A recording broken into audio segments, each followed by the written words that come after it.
Welcome to the December monthly meeting of the AAII, American Association of Individual Investors, Income and Cash Flow monthly meeting that we schedule normally for the third Thursday of every of the month.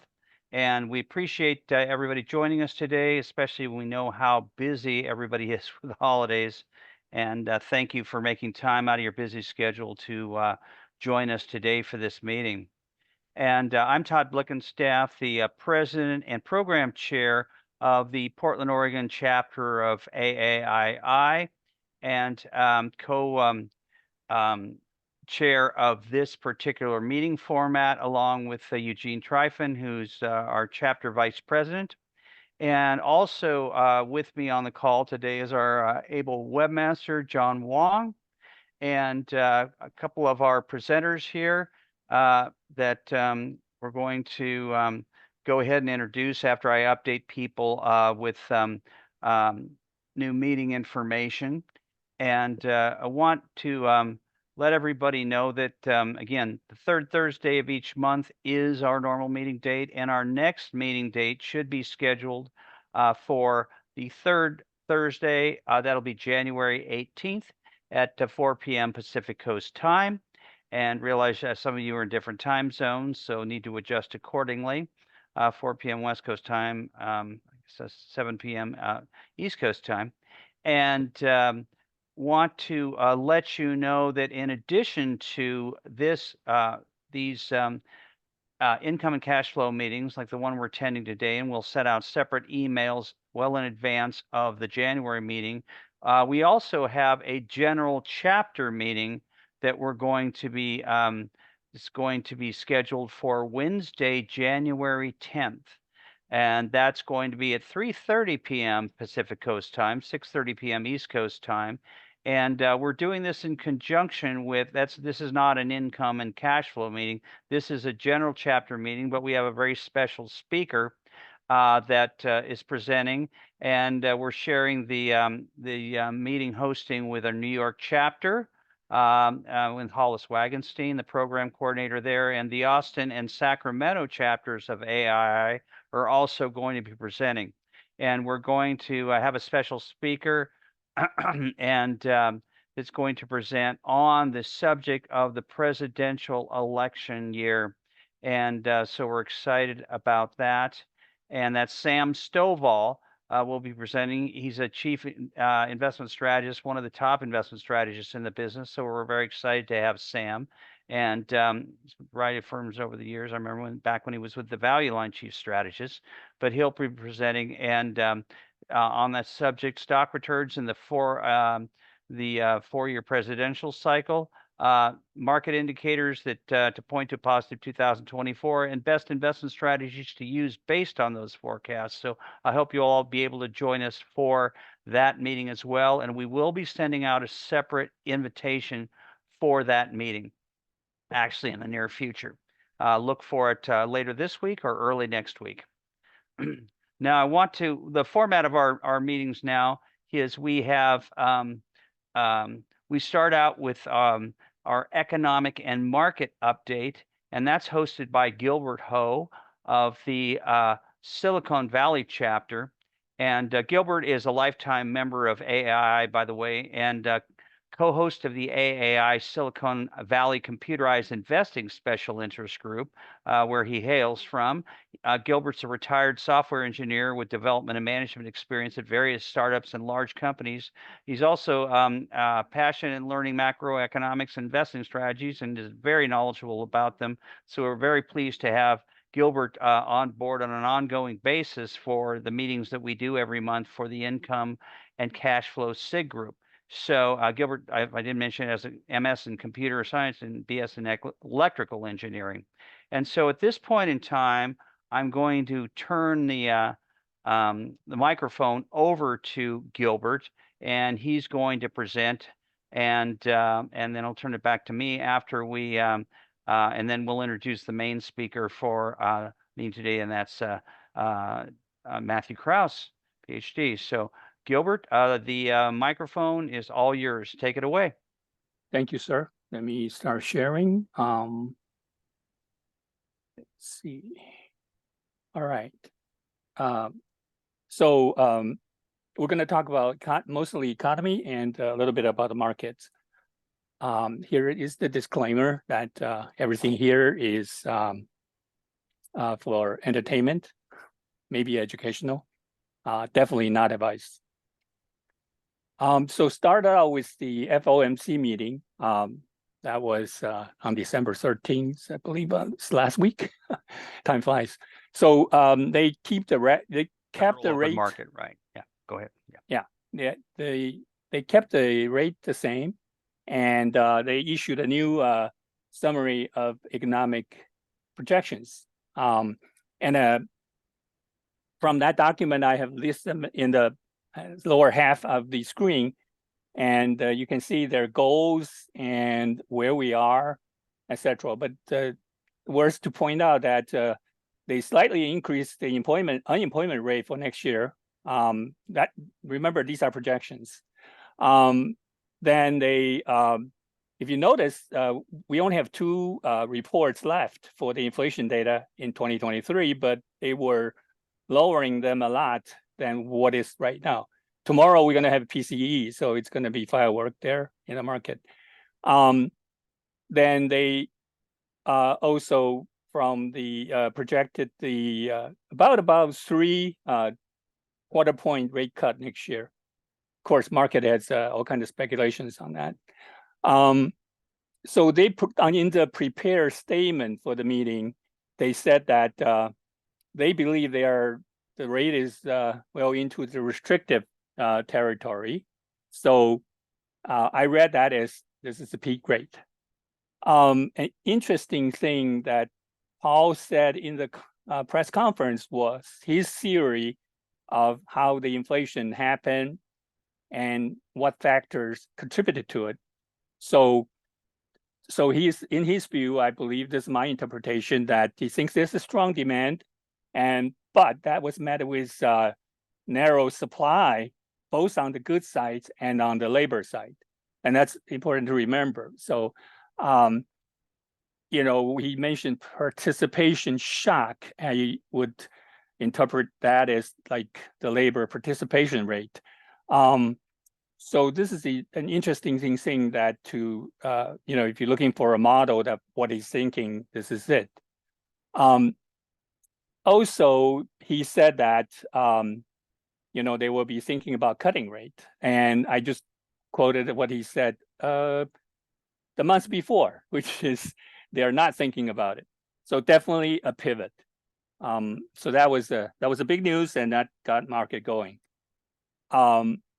This slide shows all the interest rate related stuff. On the top left, we still have the inversion, and now a lot of people are saying, you know, it's not the negative that matters. It's when it becomes positive after negative that matters. And the past history showed that too.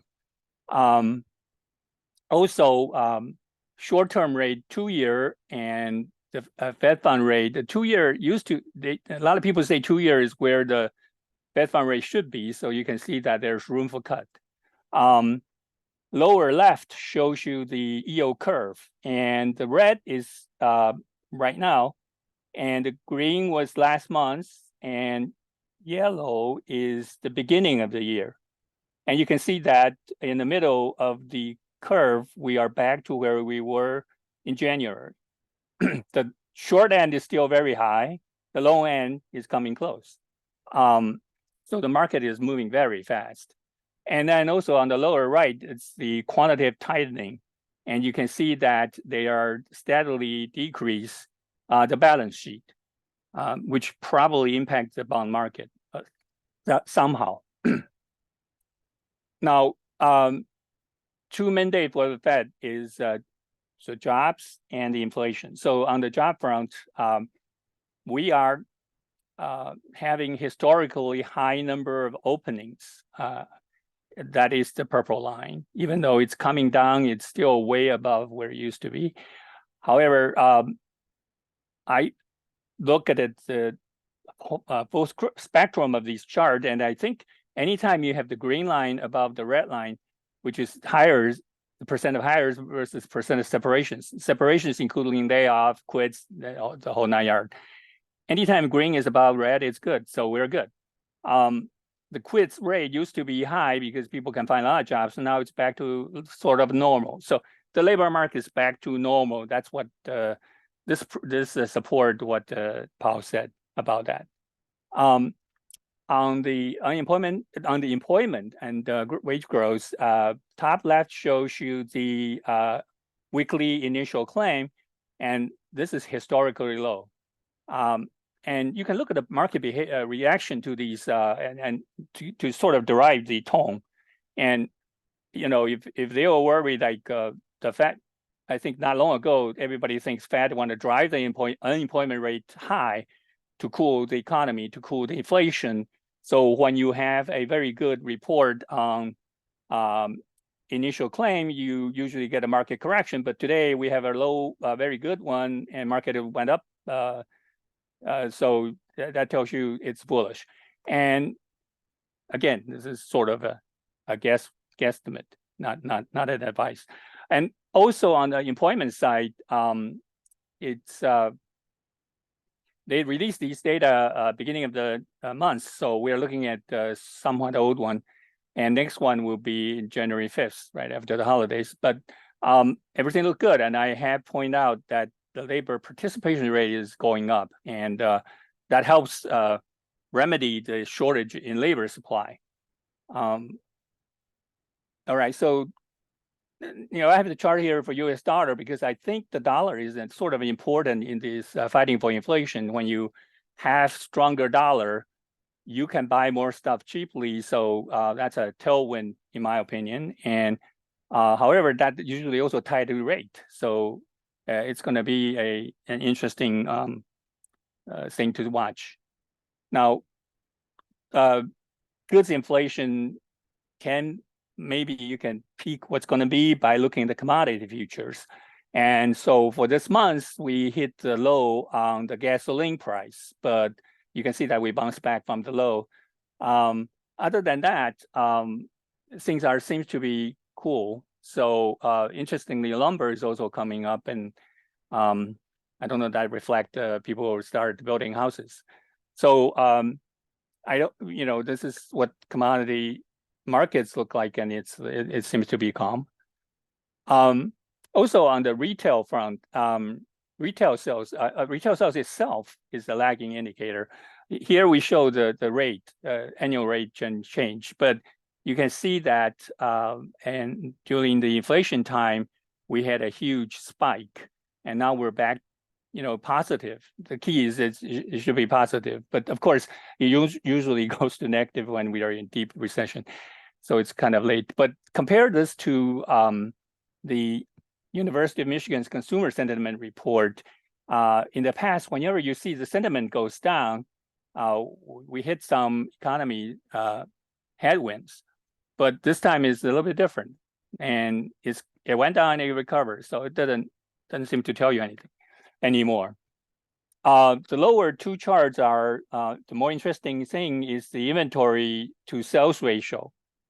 And if you look at the lower right one, the general business inventory to sales ratio is coming up a little bit. And that generally is not good, but it could be a 2015, 2016 one, which is harmless. So going back to the growth, there's GDP. The interesting thing is on the lower half left, where annually we are still about 5%. On the lower right, you can see the Atlantic Fed's estimate of next quarter's GDP, and it's been going from just above 1 to now just below 3. So growth is still there.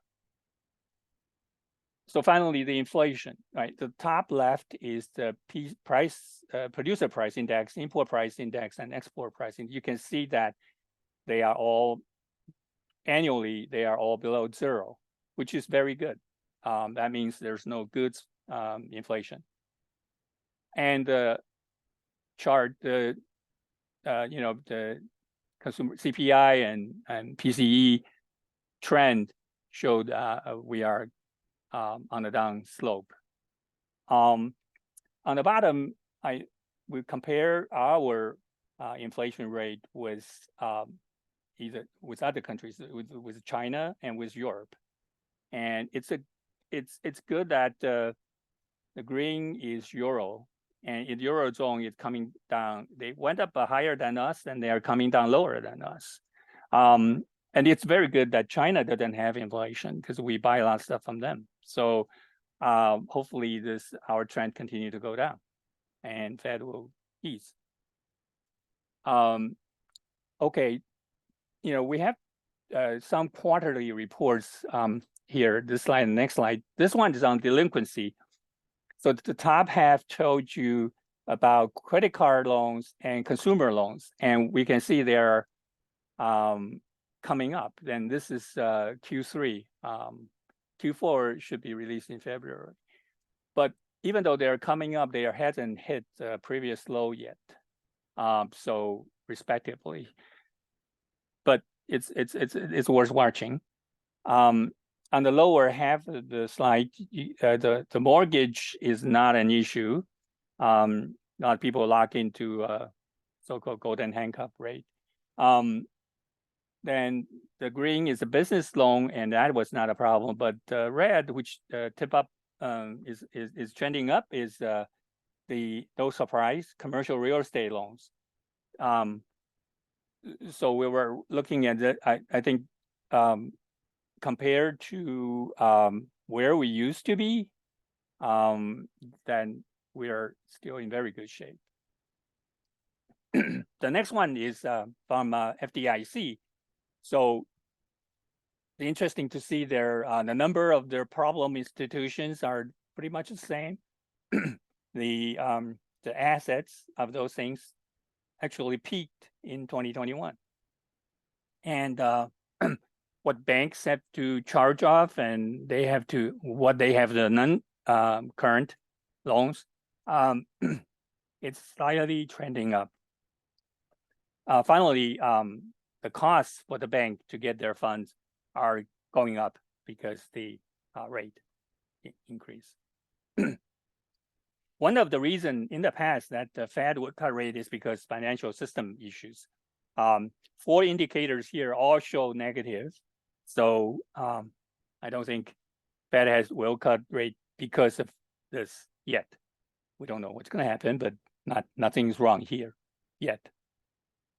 Finally, the old faithful, the leading economic indicators from Conference Board has been saying we're going to have a recession since 2022.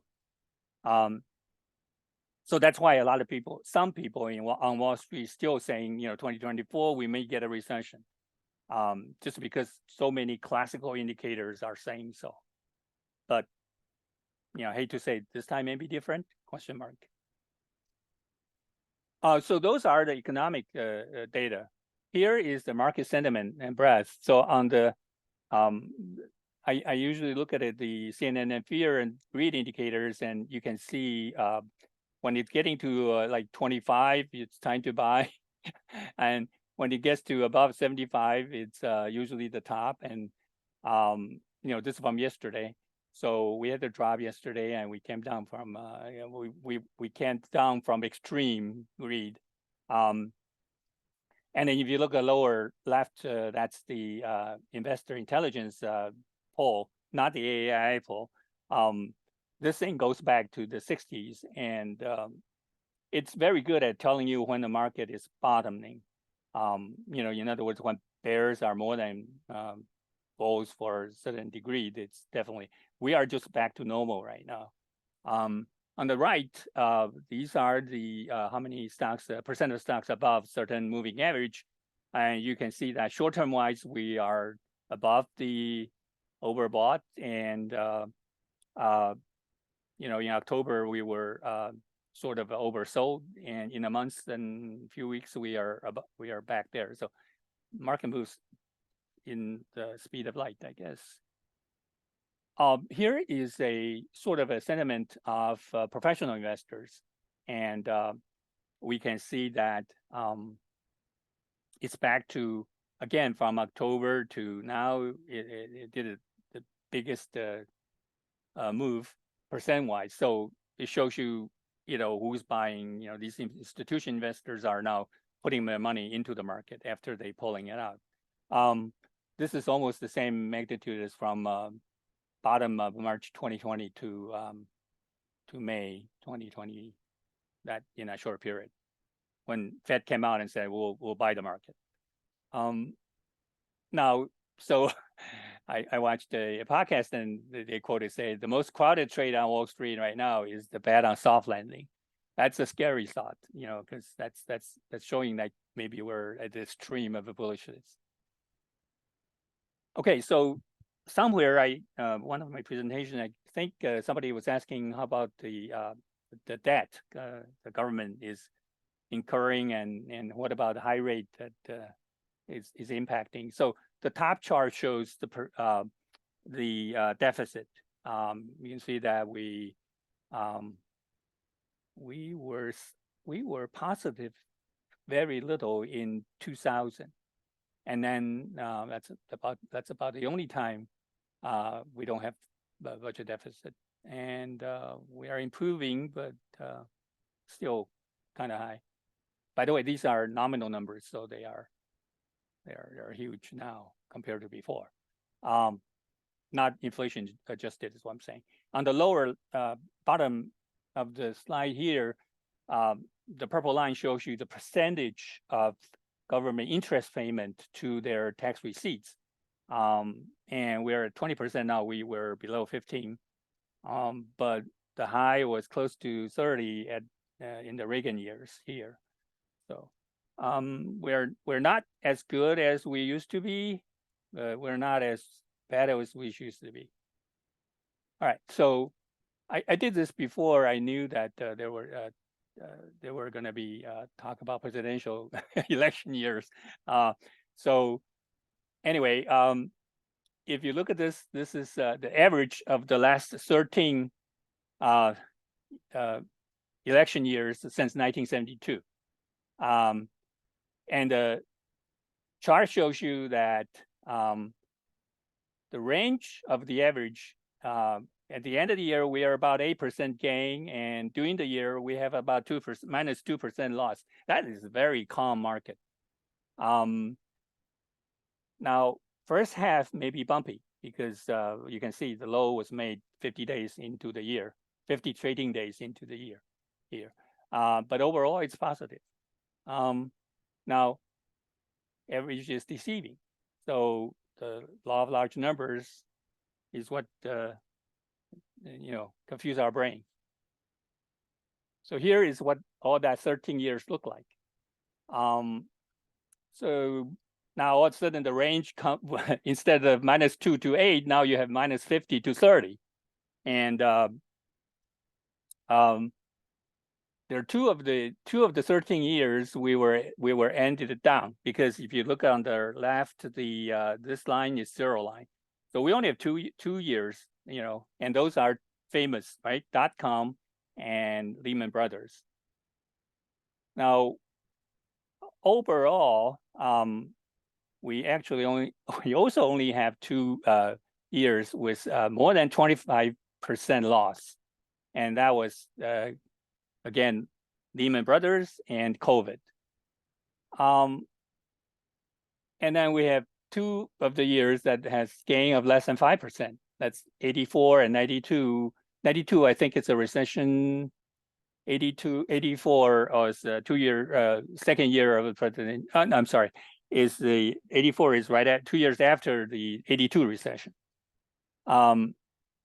So 9 years ended with 8%. So the average of 8% was actually got dragged down by the 2 bad years. Finally, if you're a gambling man, then you have 85% chance of not losing this year. But then again, if you look at the chart, we really don't know where it's going to be. So that's all I have, and I just want to emphasize that the market price the future, the economic reports tell you the past. And that's all I have. Thanks. I welcome any questions. Yeah, if anyone has any questions for Gilbert, feel free to voice them verbally here. I also should have mentioned that you can input questions in the Q&A section, not the chat section, but the Q&A section at the bottom of your screen as well. But since I didn't give any advance notice of that, you might want to just do it verbally if anybody has any questions for Gilbert on his presentation.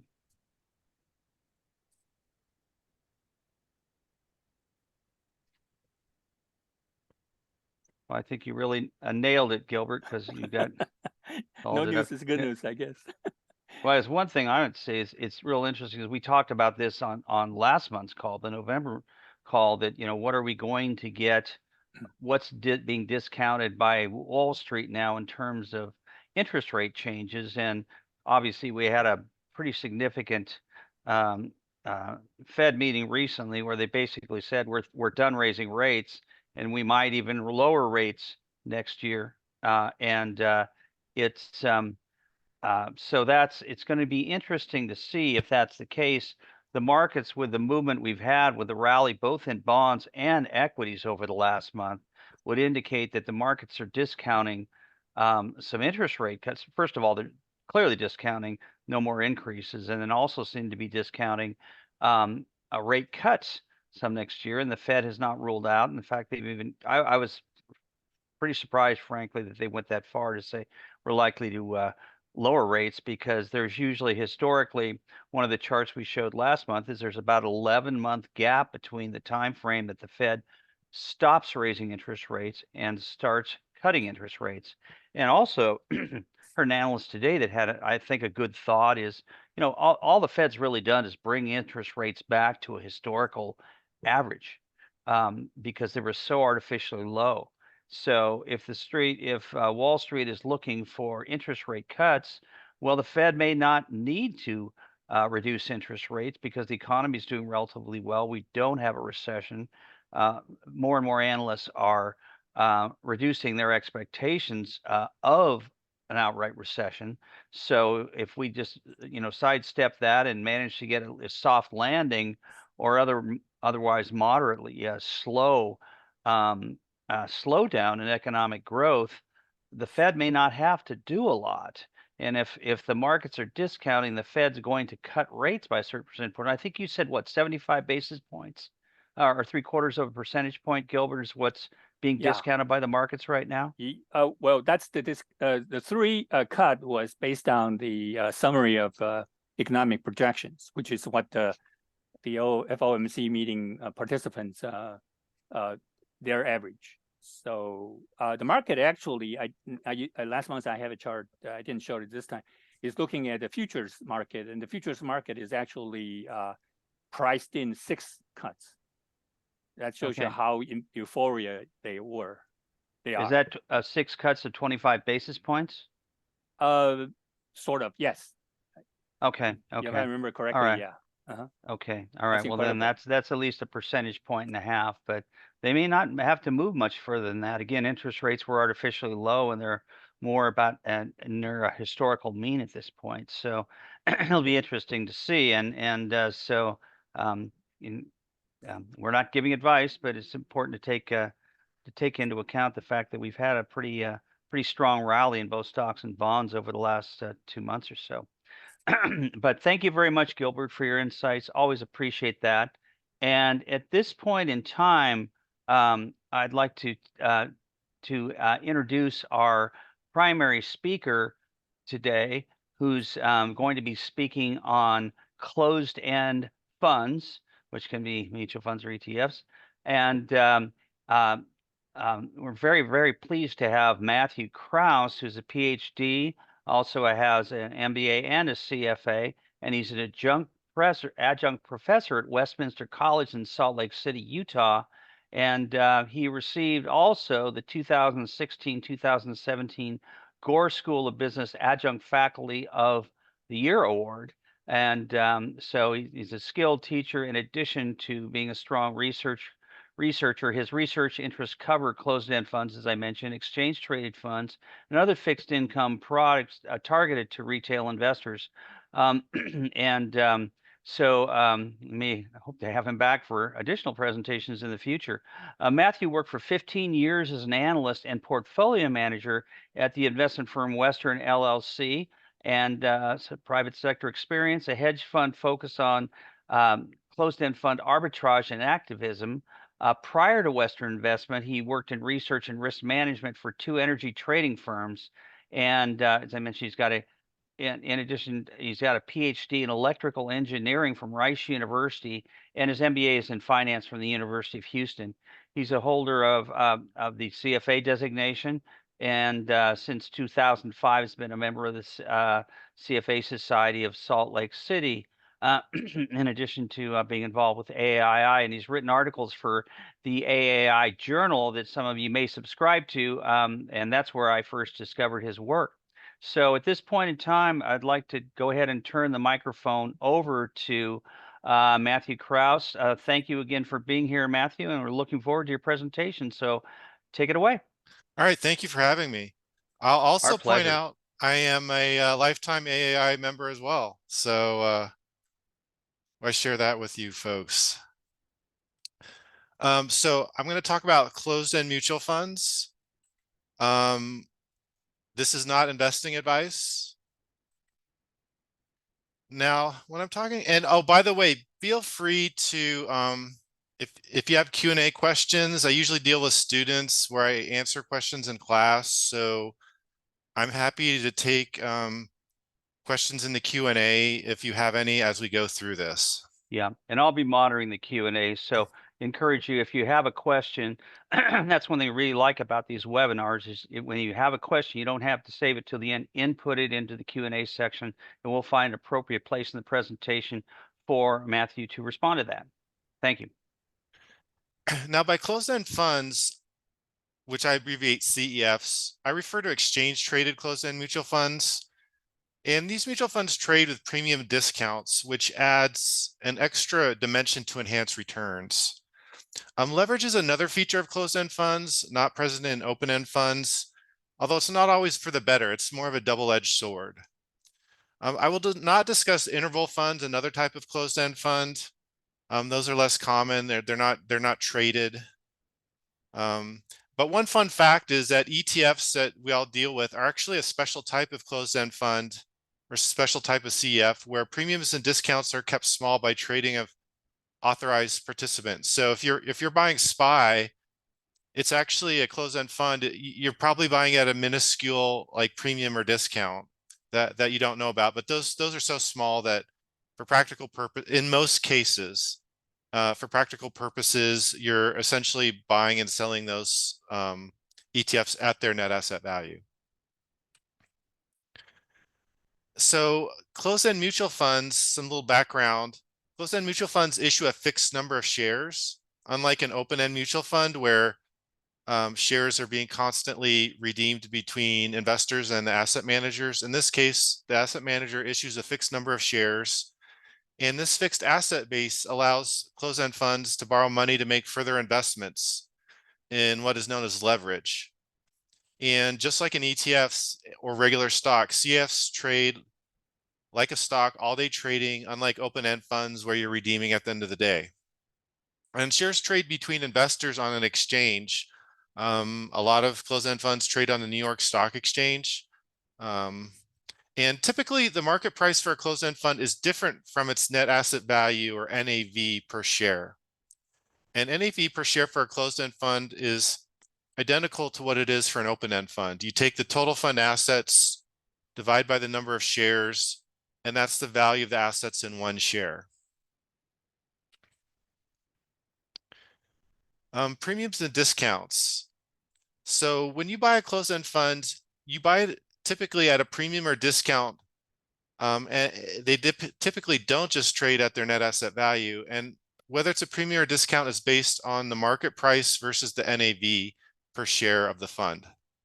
I'll just create a hypothetical example. Suppose a fund has an NAV of $10 per share. And consider two instances. If the market price of that fund is $9.50, then you're paying 50 cents less for the market price than the asset value, and so you're buying at a 5% discount to NAV.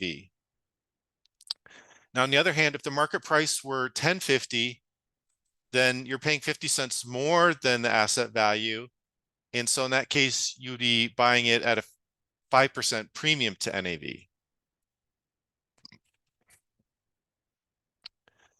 And a closed-end fund's premium discount reflects a trading demand for the fund.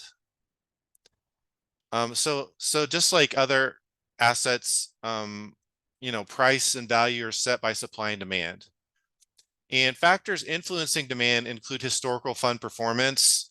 So, funds that have performed historically well tend to trade at premiums or lesser discounts. Management fees, higher funds with higher management fees, higher expense ratios tend to trade with higher discounts. Investor sentiment for the asset class. Closed-end funds like ETFs and open-end mutual funds can be invested in different asset classes, and some go in and out of favor. You might have like a healthcare, since it's underperformed this year, the healthcare sector may be trading at a larger discount because investors aren't interested in that asset. And just general market conditions. When you have bear markets or down markets or lots of volatility, then closed-end funds tend to trade at wider discounts. And overall, most closed-end funds tend to trade at a discount to their NAV. And so that's one of the selling points of closed-end funds, is that they give you the opportunity to buy assets on the cheap. Like you pay for, for $1 of assets, you may only pay 80 or 90 cents.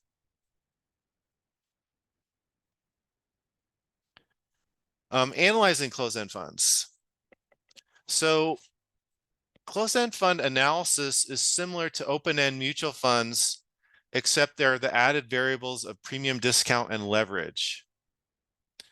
And you can go to cfconnect.com to get general data on a closed-end fund. So I think I will try to do that. Are you guys seeing my CEF Connect screen? Yes, we are. Okay. So CF Connect is just a great source of data on closed-end funds.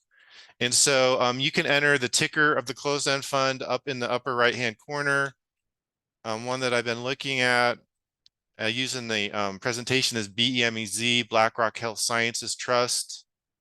You enter that in the ticker, and it gives you overview information, including the premium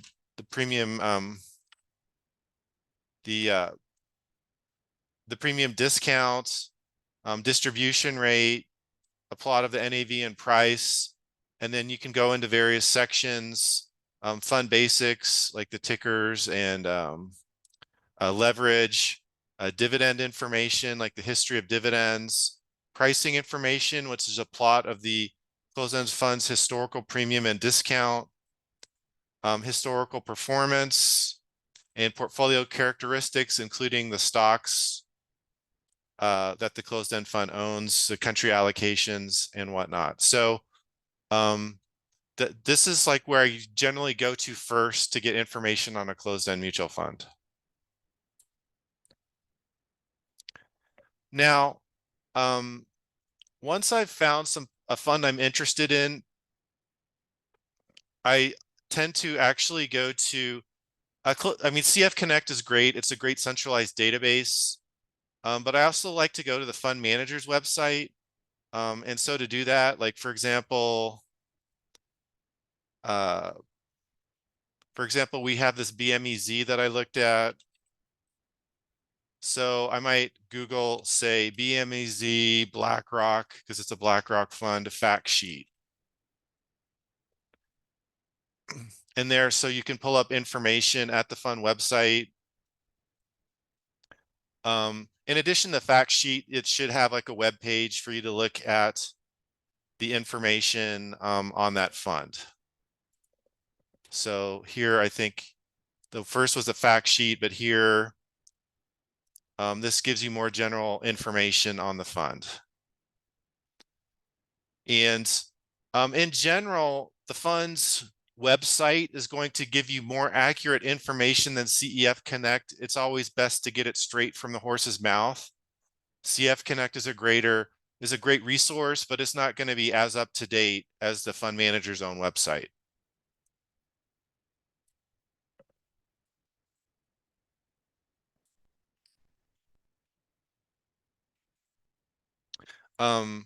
So an example here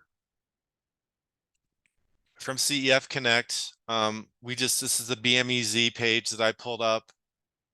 It shows the share price versus the NAV and the premium discount. So you could buy this at a 16% discount. You can look at it versus like average, high, low discount. You can also, a lot of these closed-end funds pay high dividends. So you could see this has a dividend rate of 7.75% annual dividend. So that's kind of the basic, some basic information on that fund.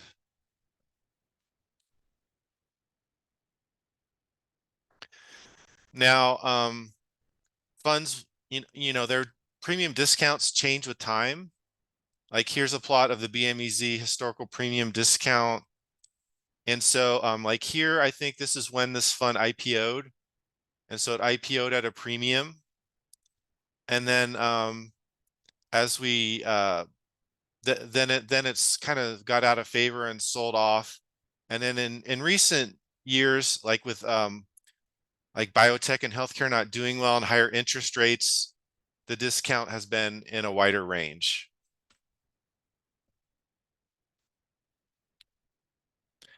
And one thing that I look for is premium discounts tend to have trading ranges. Like statistically, you can call them mean reverting, in that they tend to stay in a range. They don't tend to go outside of their ranges too often. I mean, it can happen when you have like a bear market or a major event. And so when I look to trade closed-end funds, I look at the ranges where they trade. This one is a 1-year time period, and so you see for this fund that it's tended to trade at a premium over this time period with discounts occasionally.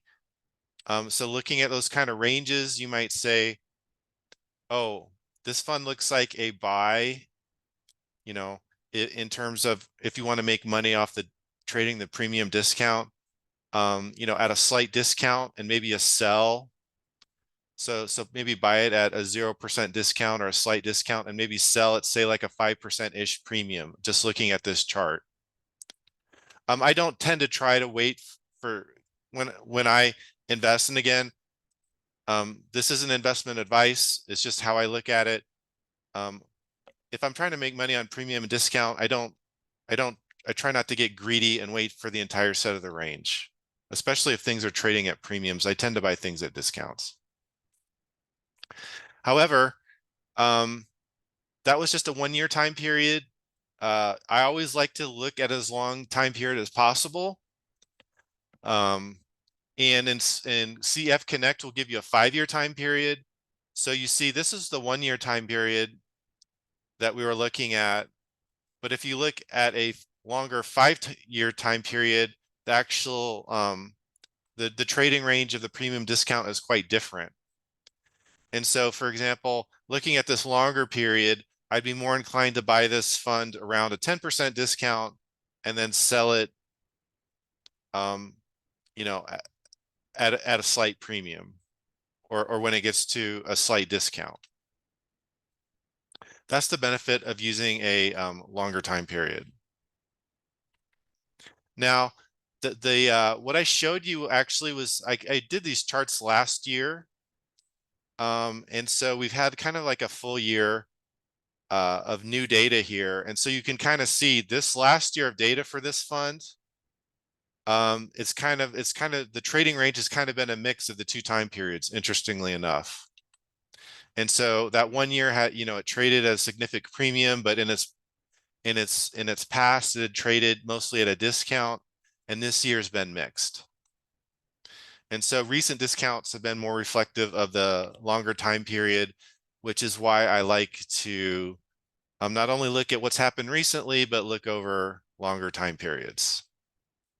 And I mean, just in case you're interested, I generally don't buy funds at premiums, and so I really haven't been involved in this fund. So this is just for illustrative purposes. Now, finding attractive closed-end funds. First, I'm going to talk about discount-related factors to look for in choosing a closed-end fund. And then I'm going to talk about some of the other fundamental factors. But in terms of discount, I mean, kind of obviously a large discount is nice. I mean, the larger the discount, the more assets you're getting as a better deal. However, I will point out that some funds trade at large discounts because they stink. Some funds are very illiquid. They don't trade very much. The fund manager may charge really high fees and be like a poor manager. And so I don't just automatically buy the fund with the largest discount, but seeing a fund with a large discount gets me interested. The next thing I want to talk about is called a negative Z-score. This is a statistical term, but it's also it's used on the CF Connect website, and I'll talk about it a little more. But a negative Z-score indicates a fund is trading cheaper than normal in terms of its discount. So it's like you not only want to get a large discount, but you want to get a discount that's larger than normal type thing. That's the point of the negative Z-score. Some funds are limited term, and actually some of the newer issued funds are limited term. And they have a nice feature is that they'll pay you back the net asset value after a fixed term. And so some of the recent funds are say like 12, like 13-year funds. And so you have some guarantee that in 12 or 13 years, you'll get money back at the net asset value. And that tends to keep the discount from getting too large, or at least it helps. The fact that you know that it won't stay at a discount forever. And what that generally means is for these term funds, as they start approaching their term maturity date, the discounts generally start trending towards zero. They don't go to zero immediately, but you have arbitrageurs seeing that, oh, they can make some money by buying it, say, at a 5% discount and maybe holding it a year and getting redeemed at the net asset value.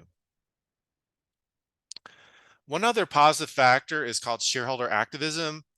If an activist investor owns a fund, the activists may get the company to do something to reduce the discount. And the investment firm that I work for, we did some shareholder activism, and we would try to get management to take steps to get the discount smaller for funds with a really large discount. So let's talk about Z-score. If you might remember this from your stats class, but Z-score roughly measures how many standard deviations something is from its average. In this case, we're looking at how many standard deviations is the fund's current discount from its average. So when you see on CF Connect, if it says, say, a fund has a Z-score of 2, that means the fund's current discount is about 2 standard deviations above its average. In other words, it's like 2 standard deviations expensive towards its average. And if you see like a Z-score -2, that would mean it's 2 standard deviations below average or 2 standard deviations cheap. And this is assuming this kind of has an interpretation of the bell curve, like of what happens, what percent of the time. These things probably don't really have a distribution that's a bell curve, but it's still kind of a useful measure just to tell you, is the fund looking like cheaper than normal than its average? And if you go back to, here's another fund, Destra multi-alternative, DMA. And it shows its z-score over the 3-month, 6-month, and 1-year period. And let's see if we can kind of see why it comes out with these z-scores the way they are. So if you look at over this one over at a 3-month period, you can see like because of this like spike up here, the current discount, which is I guess we don't have it, but it's about, a little bit over 40%. It's, it's lower than the 3-month average. And so for that reason, this 3-month has a minus 0.87 z-score, because that's looking at what's the fund's discount now relative to what it has been over the past 3 months. And then if you go over like a longer period, 6 months, you see that it traded at a wider discount over this time period. So if you're measuring it over 6 months, the discount is actually narrower. It's smaller than the 6 months average. And so you have a slightly positive z-score. And then if you compare the discount versus say like the entire time period, well, it pretty much matches. The discount now kind of basically matches what has happened over the past year. And so the z-score is basically 0, or it's minus 0.01. And so that's the interpretation of the z-score. It basically tells you how rich or cheap is a fund versus, its average over different time periods.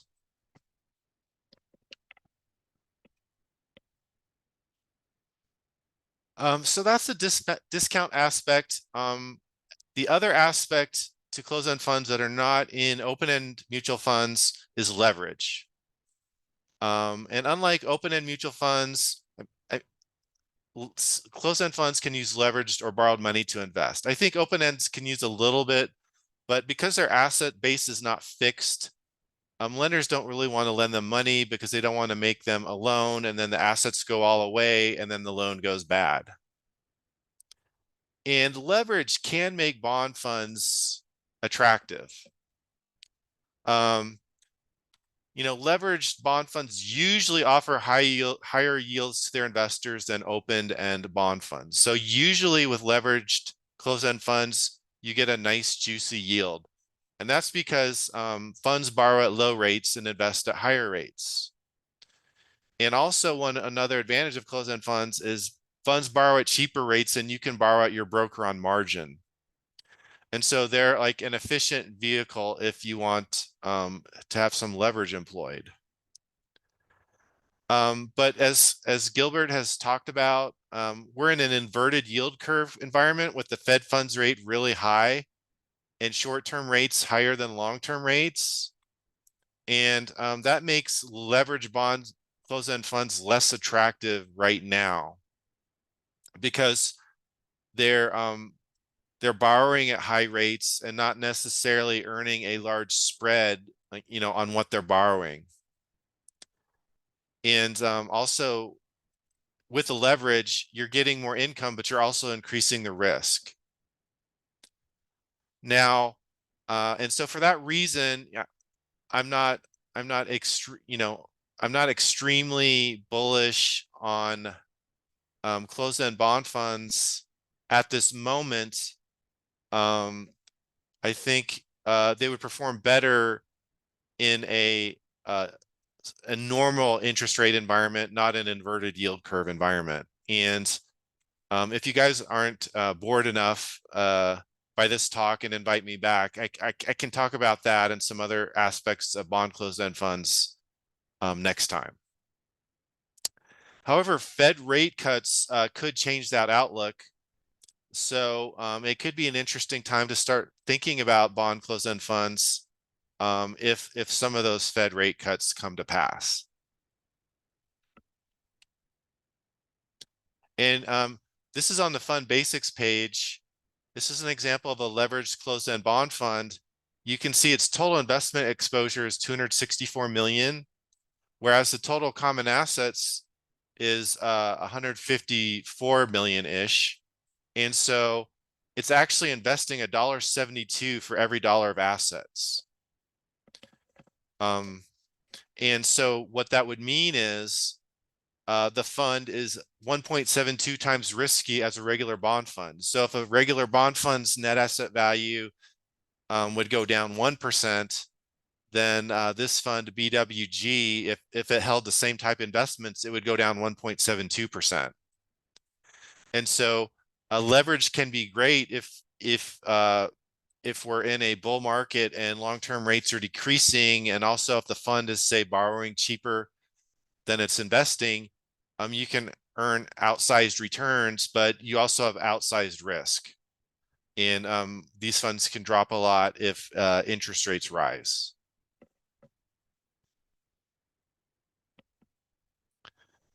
Matt, I have a question. Yes. So since we've gone through a significant period of increasing interest rates from, say, the spring of 2022 until summer of 2023, that's, I guess, a good sample size for our time period to show the impact of rising rates on CEFs, especially those with higher leverage in the bond category. Do you have a ballpark figure for how much those funds gave up over that time period, or I don't, and but did we they could reflect plot. your expectations? Okay. We could plot, say, that BWG, but they did severely underperform. And, I even bought some, let's see, like 5-year. You can see like a very substantial price drop in this fund, over that period, losing, I don't know, what would that be, 30%-ish. That doesn't factor in that it does pay a high dividend, but you could see the impact of leverage. This fund, I'm fairly confident, would significantly have underperformed, a similar like global income open-end fund. Okay. Okay.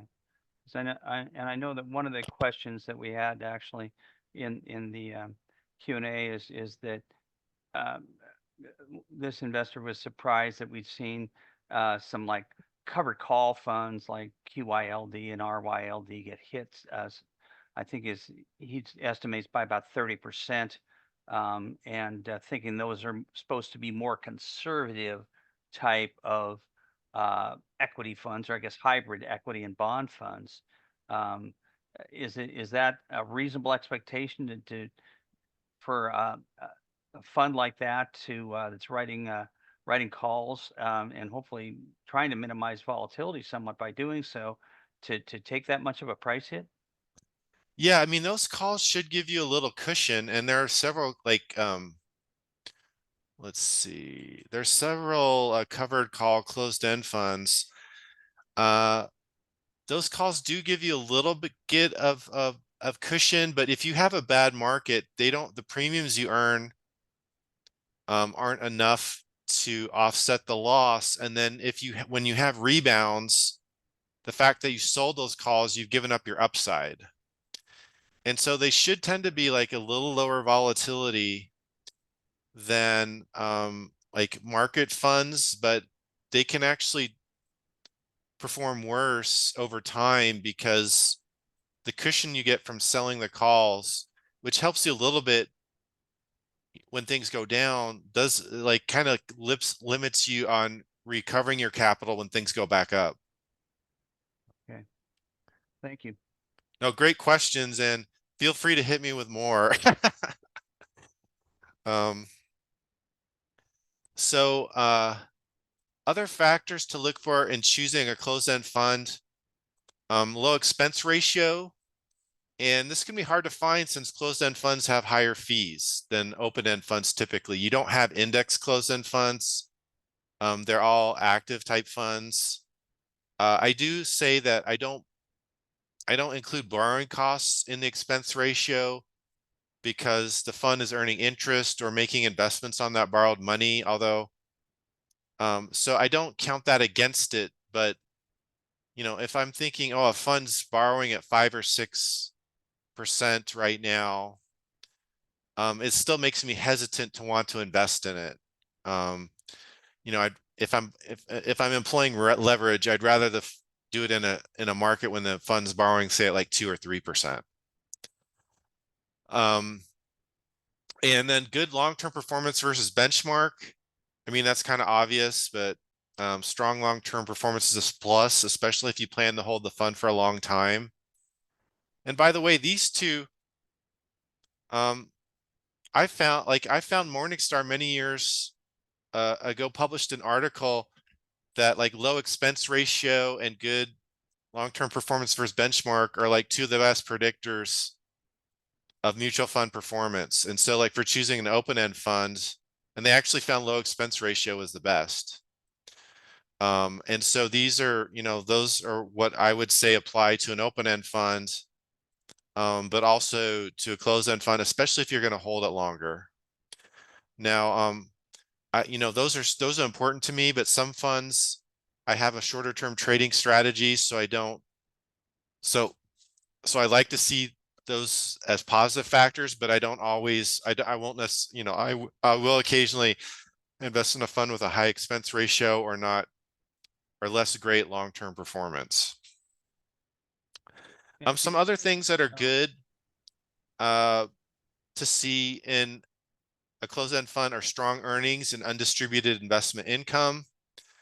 Bond funds especially, they publish their earnings and dividends. And with those earnings reports, you can actually predict where the dividends are going to go because the fund's telling you ahead of time. Like often their earnings can be above or below what their current dividend is. And so if you have a fund with earnings that are above the dividend, you can hope for a dividend raise at some point. And if you have a fund with the earnings below the dividend, you should expect a dividend cut at some point.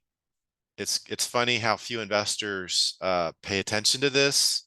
There'll be a fund that's got a big payout and it's at a big premium, and then one day the fund cuts the dividend and it trades at a discount. And as you might guess, just like for a stock, when a stock cuts its dividend, it generally trades down unless that cut was really forecast ahead of time. And if a stock raises its dividend, that's generally beneficial for price. Yeah, by doing a little work ahead of time, you can look and see, how things will play out and avoid like blow-ups in your portfolio. Another thing is high yield. Investors love funds with high dividends. So, it's nice buying a fund at a big discount that has a high dividend because you're buying it at a discount, but you're getting your full money back. However, you do have to be careful with some of those high dividends. The fund may be taking excessive risk or paying a return of capital, which is simply paying you your money back. So when you have the return of capital, I would be a little cautious to view that as if a fund's paying a 10% dividend, maybe it's only like earning actually 3% of it and 7% is a return of capital. You shouldn't view it as like you're making 10% a year on this fund. You're really earning like a 3% dividend and 7% of it is your money back. And again, I might talk about that more next time. So it's good to see high dividends, but it's important to determine like what's the source of that dividend. Is it actually being earned or is it a managed distribution with return of capital?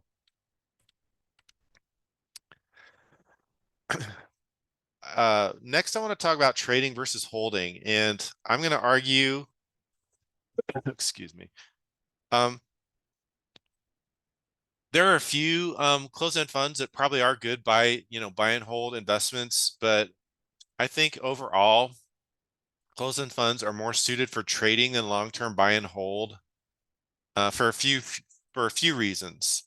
The first is closed-end funds often trade at larger discounts in down markets, so you lose money in down markets.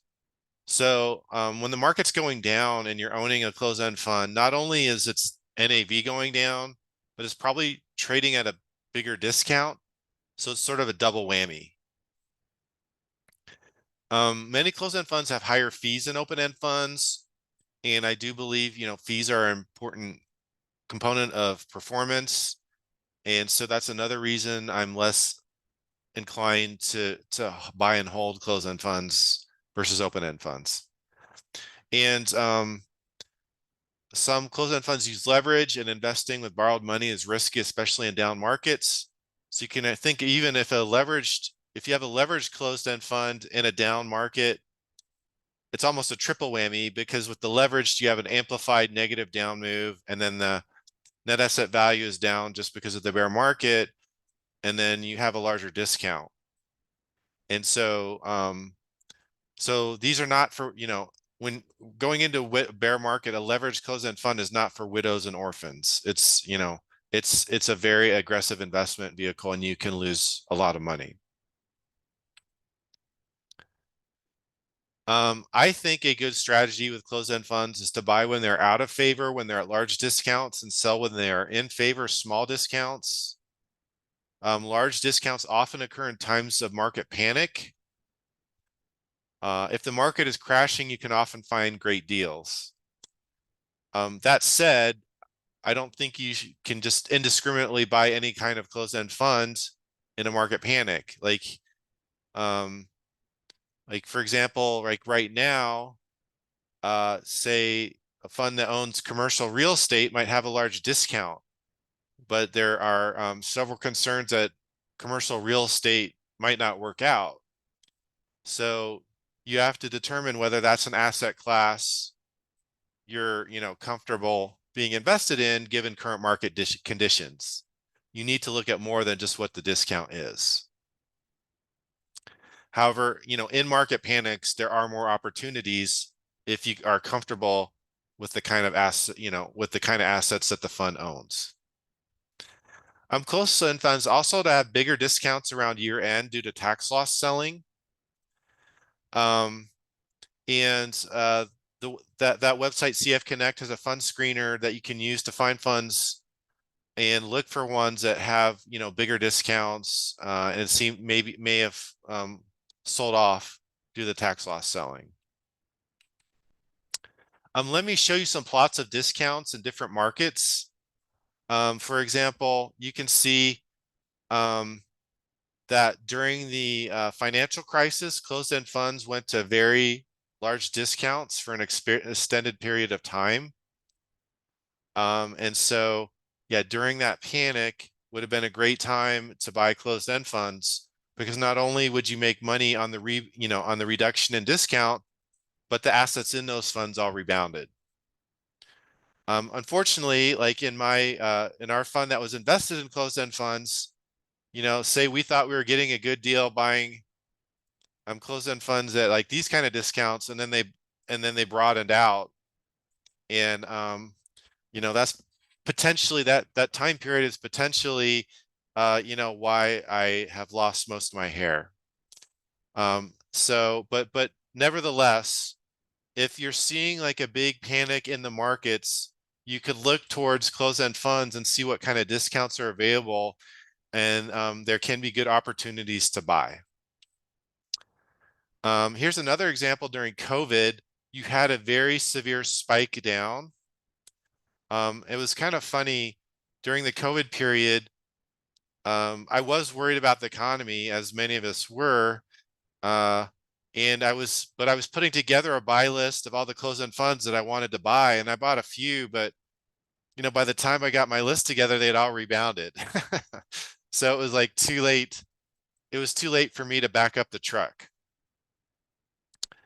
An interesting thing that happened during the COVID, you see, like going into COVID, we were in a pretty sedate market. COVID led to like a huge increase in discounts, and then we had kind of some increased anxiety after COVID, so that after the COVID incident, for quite a while, like discounts had widened to a like a higher level, like around 10%, versus they were around minus 5% before COVID.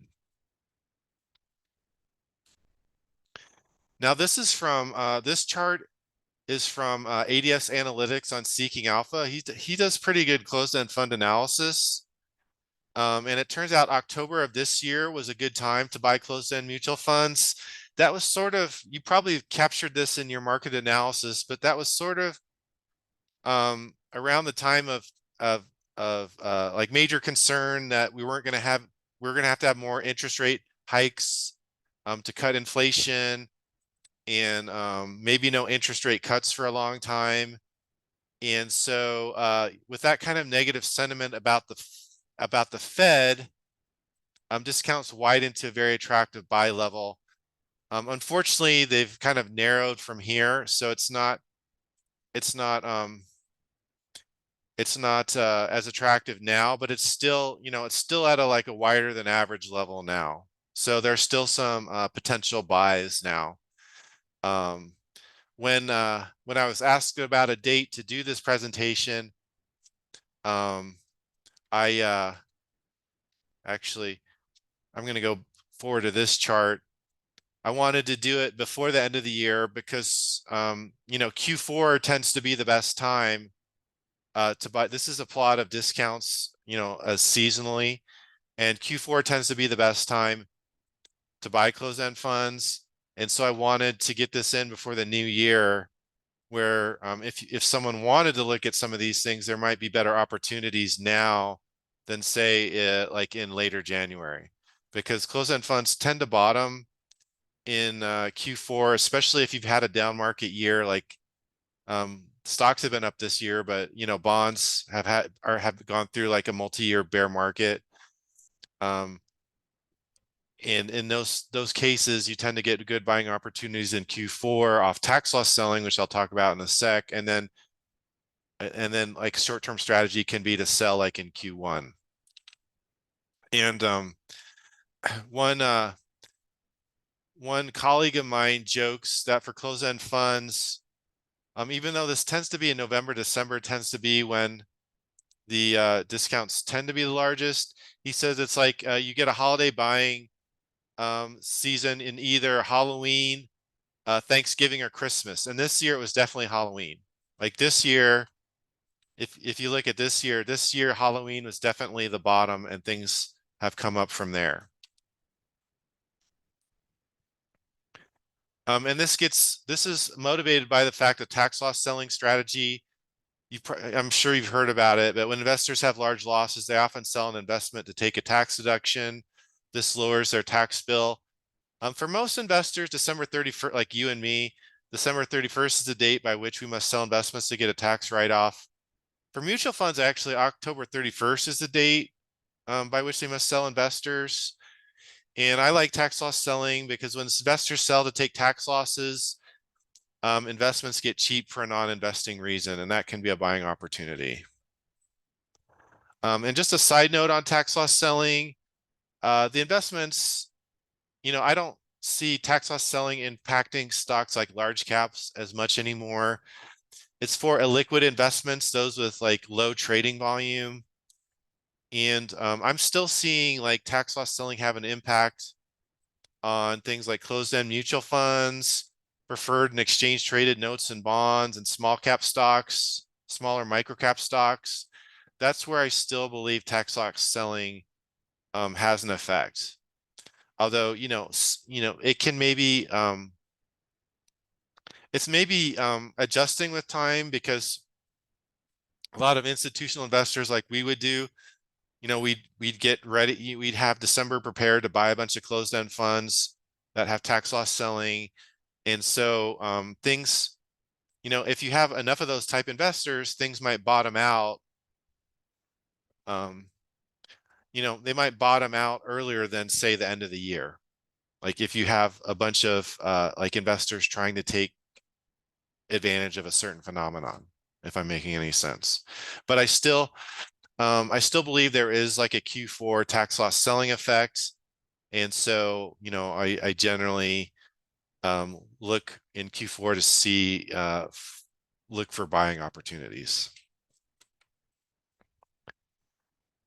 And then of course, for closed-end funds, the way you could try to take advantage of this is using the fund screening for funds that have like a large discount and larger than normal discount. And then in Q4, and then looking to sell them in Q1. And that goes back to the seasonality chart. I guess, yeah. And so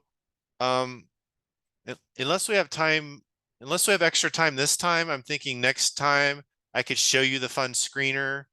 On CF Connect, you can click this tab to get fund screener.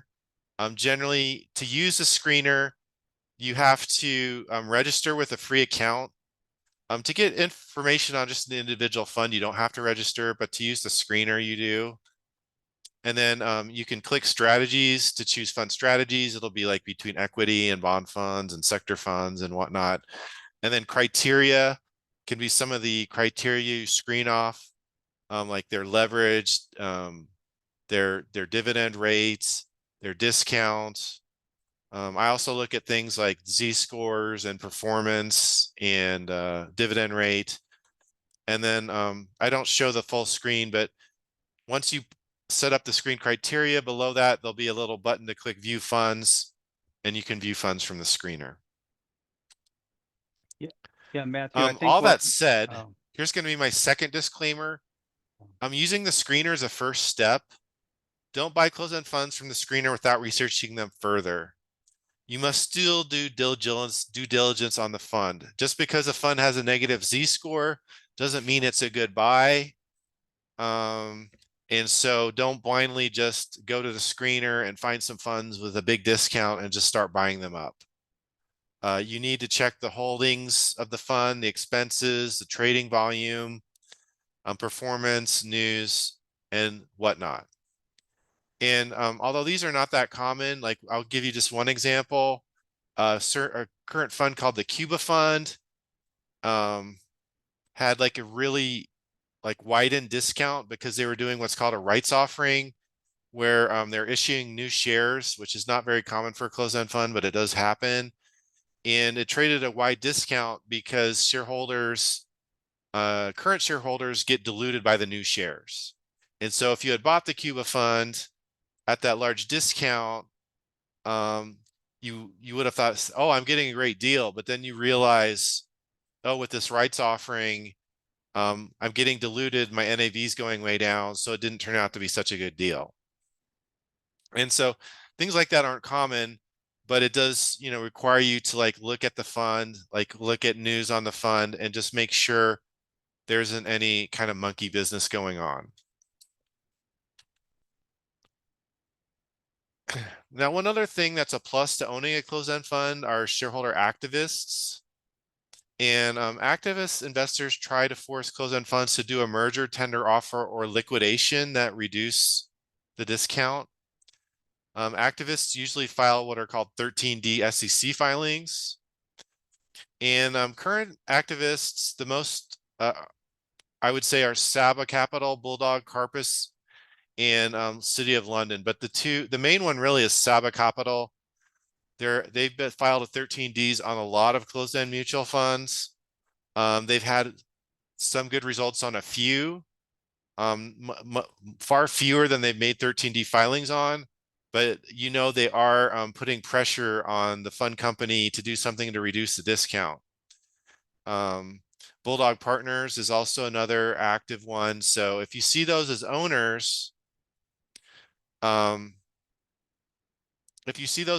that's just a plus. One day you may wake up and hear some good news on your funds.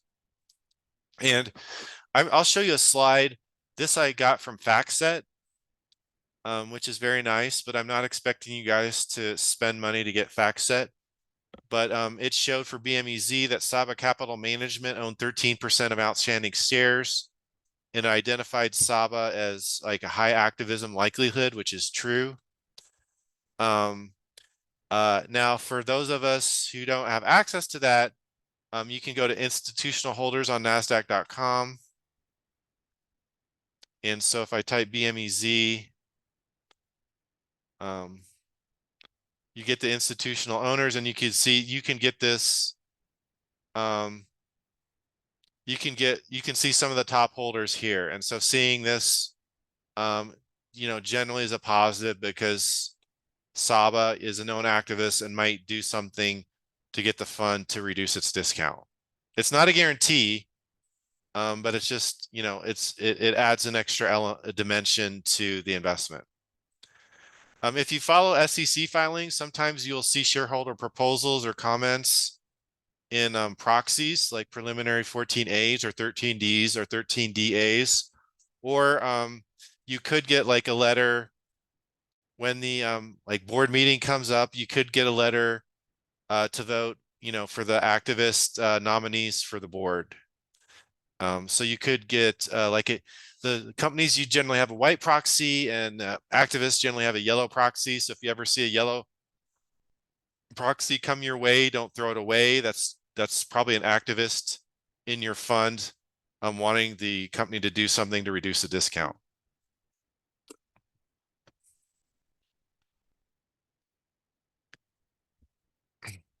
So in summary, closed-end funds offer opportunities unavailable in open-end mutual funds due to discounts and leverage.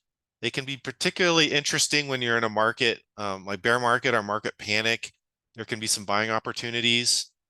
I would argue closed-end funds are more for trading than holding. Of course, the industry association would totally disagree with me. So, but that's just my opinion. Large discounts and negative Z-scores are two items I look for in trading closed-end mutual funds, and activist shareholders also a plus. There are also those fundamental factors that you would want to own in any mutual fund, like low expense ratio and good long-term performance. Opportunities are typically best during market sell-offs and seasonally in Q4. And next time, unless we have time this time, I'll discuss the CF Connect screener, closed-end fund dividends, and bond CFs. This will include some background on interest rate analysis, because you sort of have to understand the interest rate environment to understand the dynamics of bond funds. And I'll also discuss using earning reports to predict future dividends. So with Right. that, I'm happy to take some questions, or if we have extra time, I can go through the screener. Okay. All right. Okay. One of the questions that was asked is the bid-ask spread. Is that tend to be wider on some of these funds that have lower trading volume, because some of these closed-end funds have pretty low trading volume, don't they? Yeah, some funds do have, that's a great question. Yeah, some funds do have low trading volume, and can be a wide bid-ask spread. And for those kind of funds, I generally I try to buy them at the bid, little of the bid or in the middle of the market. And that can be a negative. I don't recommend market orders for closed-end funds unless it's one with Yeah. a really high trading volume. And that is a cost of doing a business. And that is one of the factors to look at as well. Like if there's a closed-end, some closed-end funds may only have like a few thousand shares of trading volume a day. And that's going to be one that you might want to avoid, or you're going to just have to manage it very carefully if you're interested in buying that. Great question. Right. And there was John Wong. Did you say you had a question or wanted to response on something? No. Oh, okay. All right. I think what we will do is, yeah, we're close to being out of time today, and so we do want to have you back, Matthew, for part 2 presentation. Probably do that in our January 18th meeting to let you go and to give you time to go into more detail on some of these, because these are very complex investments, and we have additional questions that would probably be more appropriate for that, because it goes into more of the detail about the screening criteria and the trading patterns of some of these vehicles. So, because they do offer a lot of potential, I think we want to do a part 2 for that, and we have some of the people of our attendees have asked for us to do a part 2 of this. So we're looking forward to doing that. And so. Any other questions for today? I think we answered the ones that we have left in the Q&A section today. And then I thank you very much, Matthew, Dr. Crouse, for attending today and giving us this detailed presentation on closed-end funds. And I want to, as well as thank you to Gilbert for as always, for your economic and market presentation. And I just want to remind everybody again that we will have, we're going to have a general chapter meeting in um, conjunction with the New York chapter on Wednesday, January 10th, and that's going to be a presentation from Sam Stovall, Chief Investment Strategist, about the presidential election cycle and returns likely in the outlook for 2024. So I encourage everybody, you don't want to miss that one. Sam is an excellent presenter as well. And then we're going to have our next meeting again on January 18th, where, among other topics, we will have Dr. Crouse go into more detail on the opportunities in closed-end funds. And these are not broadly followed instruments, and they're not well understood by a lot of Wall Street. And so that's one of the reasons we wanted to present this, because individual investors have the opportunities to do things sometimes that even large institutions don't, and to take advantage of trading vehicles like this to enhance returns going forward. So we look forward to part 2 of this presentation. Appreciate everyone's attendance today. Thank you again for taking time out of your holidays, busy holiday times, to attend. And we'll look forward to seeing you all in 2024. We'll see you then. I want to wish everybody a happy holiday and a safe New Year's. And we'll see you all soon. Thank you.